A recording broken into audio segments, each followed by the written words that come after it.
Assalamualaikum warahmatullahi wabarakatuh.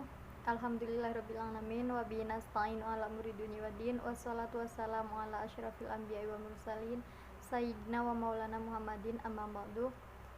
Yang terhormat kepada Bapak Farid Ardiansyah SEMM selaku dosen pengampu mata kuliah Etika Profesi, dan tak lupa kepada teman-teman seperjuangan. Baik, di sini perkenalkan, saya Mumfarida akan mempresentasikan tentang etika berpakaian profesional secara umum. Jadi telah kita ketahui bersama bahwasannya secara umum etika merupakan sebuah sikap atau perilaku atau tingkah laku manusia yang dilakukan sesuai dengan norma-norma dalam bermasyarakat. Nah, selain itu, etika juga dapat dikatakan atau diartikan sebagai nilai yang ada dalam diri kita atau suatu bentuk sikap yang kita lakukan sehari-hari di tengah-tengah masyarakat, yang itu sesuai dengan prosedur atau norma-norma yang ada di tengah-tengah masyarakat. Kemudian yang kedua yaitu ada kata profesional. Nah, menurut HR Tilar, profesionalisme ini yaitu seseorang yang menjalankan pekerjaannya sesuai dengan tuntutan atau sesuai dengan profesinya. Jadi profesionalisme yaitu sejalan. Misalkan seorang dokter melakukan pekerjaannya sesuai dengan bidangnya yaitu atau profesinya, yaitu sebagai dokter mengobati orang yang sakit. Kemudian di sini saya menjelaskan etika berpakaian profesional secara umum. Nah, tidak hanya dalam bertingkah laku, akan tetapi dalam berpakaian juga kita juga memiliki etika. Nah, berikut saya akan menjelaskannya. Secara umum, pakaian yang kita ketahui yaitu merupakan suatu benda atau suatu barang di mana pakaian ini menutupi seluruh anggota tubuh.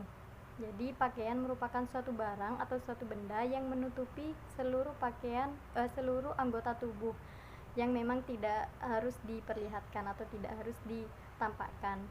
Nah, pakaian ini sudah dikenal sejak dahulu kala. Jadi sebelum adanya pakaian yang seperti kita pakai sekarang, dulu itu telah ada pakaian. Namun seiring berjalannya waktu, kemudian pakaian ini berubah menjadi beberapa dan berbagai macamnya. Nah, di sini etika berpakaian dilihat dari beberapa aspek, yaitu yang pertama, menutup aurat bagian tubuh. Maksudnya apa? Jadi menutup aurat bagian tubuh yaitu dengan berpakaian dengan tidak menampakkan bagian-bagian yang memang tidak pantas untuk diperlihatkan kepada halayak umum. Misalnya kalau dalam Islam kan memang telah diatur ya untuk tidak menampakkan bagian tubuhnya dalam berpakaian. Misalnya muslimah. Nah, muslimah ini apa saja yang tidak patut untuk diperlihatkan. Nah, itu maka masuk ke dalam etika berpakaian dalam Islam.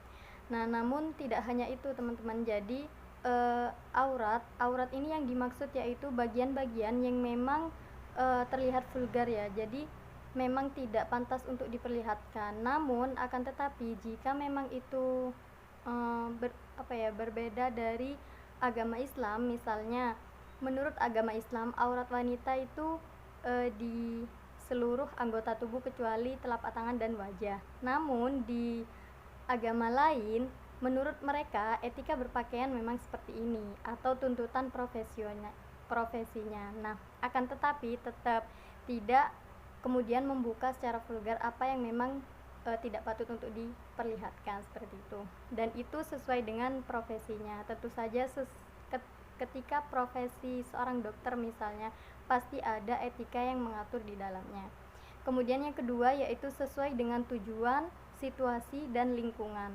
Nah, ini yang kadang kita rasakan atau bahkan kita temui. Kadang banyak orang-orang yang berpakaian itu tidak sesuai dengan situasi, bahkan tidak sesuai dengan tempatnya. Misalnya kita make up atau kita berdandan berpakaian itu seala-ala artis, padahal kita mau pergi ke pasar, mau pergi ke Indomaret. Nah, ini kemudian yang tidak dimaksud dalam etika berpakaian sesuai dengan situasi dan kondisi. Jadi dalam etika berpakaian harus disesuaikan dengan situasi, waktu, lingkungan, dan segalanya. Maka misalkan pergi ke kantor, maka etika berpakaiannya memang harus pakaian yang dinas, misalnya pakaian sesuai dengan aturan-aturan kantor, tidak untuk pergi nge-mall misalkan seperti itu. Kemudian yang ketiga, tampak rapi, bersih, dan ukurannya pas. Jadi tampak rapi dan bersih ini maksudnya apa?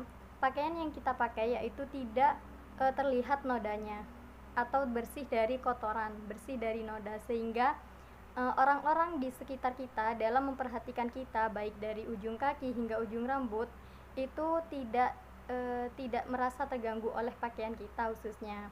Jadi sehingga harus bersih, nyaman untuk dipakai, dan ukurannya pas. Ukuran pas di sini tidak pas seperti kekecilan, ngepas banget, ngepres, itu tidak ya teman-teman. Jadi ukurannya pas di sini maksudnya tidak glowor atau terlalu panjang, tidak terlalu kecil, jadi pas dan nyaman dipakai. Kemudian yang keempat yaitu tidak mengganggu orang lain. Nah, ini pakaian yang kita pakai tidak mengganggu orang lain, misalkan corak warnanya terlalu terang atau bahkan terlalu abstrak dan banyak gitu ya, sehingga orang-orang di sekitarnya itu melihat ini matanya agak sakit gitu melihat penampilan kita dengan cara berpakaian kita. Kemudian yang kelima ada tidak melanggar hukum negara dan tidak melanggar hukum agama. Nah, ini maksudnya kita berpakaian menyesuaikan etika dengan agama dan negara kita, yaitu tidak mengganggu dengan norma-norma yang telah ditetapkan oleh hukum negara dan hukum agama. Salah satunya itu tadi, tidak membuka aurat atau menutupi bagian-bagian yang itu termasuk aurat kita. Nah, baik itu tadi merupakan etika berpakaian secara profesional secara umum. Jadi teman-teman, etika berpakaian di sini itu sangat perlu kita terapkan. Kenapa? Karena memang penampilan kita itu merupakan nomor satu ya. Kenapa? Karena penampilan akan memberikan kesan pertama kepada orang yang baru kita temui atau kepada orang yang belum kita kenal bahkan ya. Kenapa? Karena dari penampilan itu sudah menunjukkan sikap dan kepribadian kita, bahwasanya jika penampilan kita sesuai dengan etika atau enak dipandang orang lain, maka orang lain akan menganggap kepribadian kita juga tercermin dari penampilan kita. Jadi tidak hanya itu juga, selain itu penampilan kita juga menunjukkan bahwa arti kesuksesan diri kita. Maksudnya apa? Jadi kita berpenampilan sesuai dengan keadaan, situasi, kondisi, dan segalanya. Maka kita sama saja dengan disiplin. Jadi disiplin dalam berpakaian. Nah, kemudian ketika kita memang berada di profesi yang sedang kita tekuni, maka kita tahu dan paham apa yang harus kita kenakan, pakaian apa yang harus kita buat dinas misalkan, atau pakaian apa yang harus kita buat meeting misalkan seperti itu. Jadi pentingnya etika berpakaian profesional secara umum sangat perlu kita terapkan, khususnya bagi kita yang memang memiliki berbagai profesi dan memiliki kesibukan di tengah-tengah masyarakat. Terima kasih, itu saja yang dapat saya sampaikan. Kurang lebihnya mohon maaf. Assalamualaikum warahmatullahi wabarakatuh.